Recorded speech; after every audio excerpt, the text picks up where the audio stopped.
কবিতা সেই গল্পটা, কবি পূর্ণেন্দু পত্রী। আমার সেই গল্পটা এখনো শেষ হয়নি।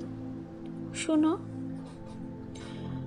পাহাড়টা আগেই বলেছিলে ভালোবেসেছিল মেঘকে, আর মেঘ কিভাবে শুকনো খটখটে পাহাড়টাকে বানিয়ে তুলেছিল ২৬ বছরের ছোকরা, সে তো আগেই শুনেছ। সেদিন ছিল পাহাড়টার জন্মদিন। পাহাড় মেঘকে বললে, আজ তুমি লাল শাড়ি পরে আসবে। মেঘ পাহাড়কে বললে, আজ তোমাকে স্নান করিয়ে দিব চন্দন জলে। ভালোবাসলে নারীরা হয়ে যায় নরম নদী, আর পুরুষরা জ্বলন্ত কাঠ।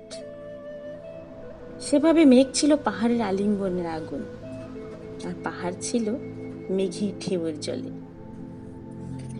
হঠাৎ আকাশ জুড়ে বেজে উঠল ঝড়ের ঝকচম্প।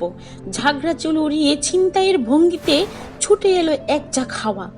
মেঘের আঁচলে টান মেরে বলল, ওঠ ছুরি, তোর বিয়ে। এখনো শেষ হয়নি গল্পটা।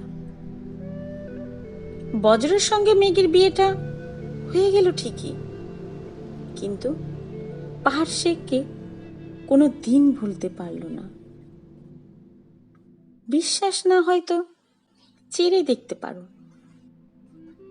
পাহাড়টার হাড় পাঁজর ভেতরে থই থই করছে শত ঝর্ণার জল। ধন্যবাদ।